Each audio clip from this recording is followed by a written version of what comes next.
This is the Profit First for Personal, and I'm David Richter of Simple CFO. And what we're really trying to do here is we're trying to give every dollar a name.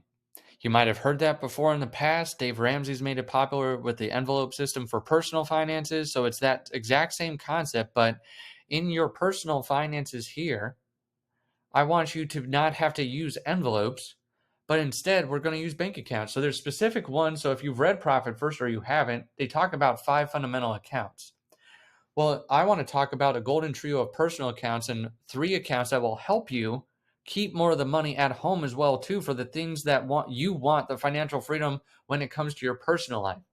And these are the 3 that I would set up: freedom, save, and invest. Freedom to do whatever the heck you want. You want to go on travel on a trip, you want to buy a multifamily property, you want to do whatever it might be that brings you freedom and joy.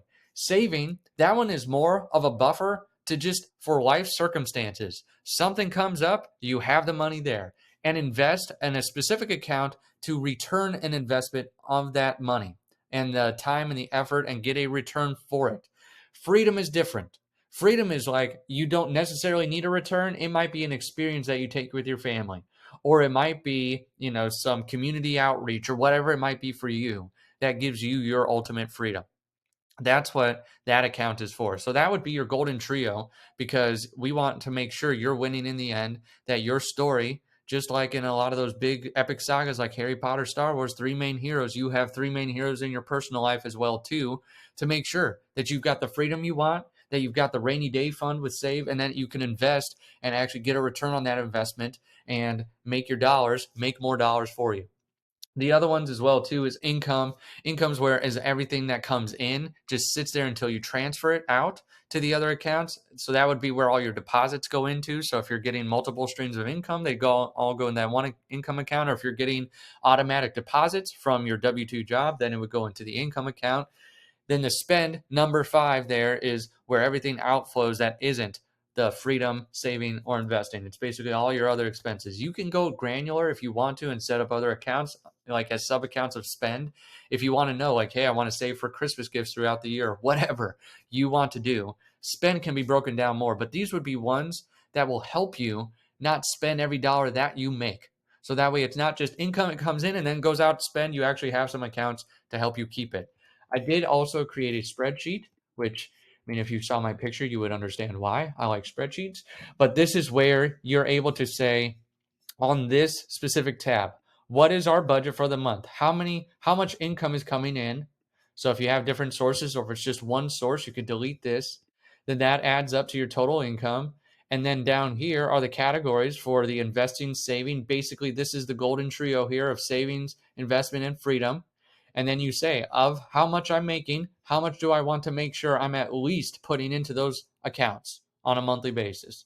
So that way it says this. And then down here, your expenses, you might have to put it in the exact dollar amount that you're spending on a monthly basis for different categories. You can add categories to this. This is not exhaustive of whatever it is that might be in your life. This was just something that I was thinking of, some general categories that people might have as expenses.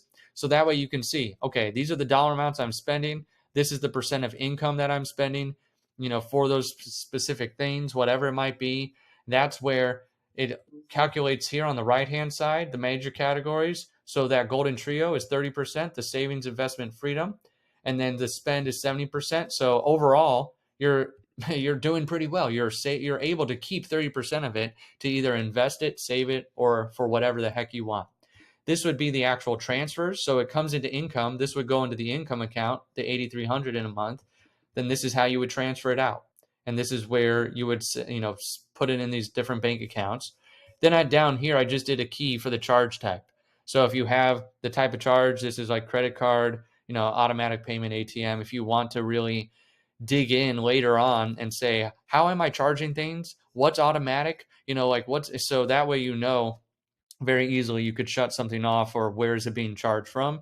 Then the category two, if you want to be really exhaustive here, is once you have these categories set up of what what the specific expense is, you could put it into a more general category to see where am I spending the most money in my life.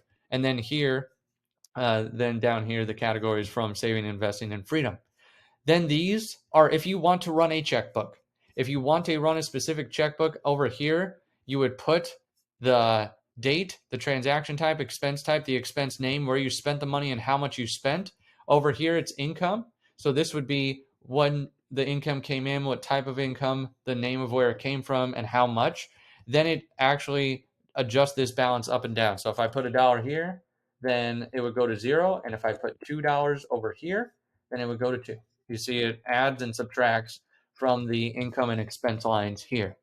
So that way you could technically run a budget out of here and a checkbook if you wanted to hold yourself accountable for a month. I'm not saying you have to do this indefinitely, but if you wanted to say, hey, the what you track tends to increase. So if you track your income, and you're going to see that, hey, can we keep more of it? If you track your balance and say, okay, how much did we bring in this month and how much did we spend?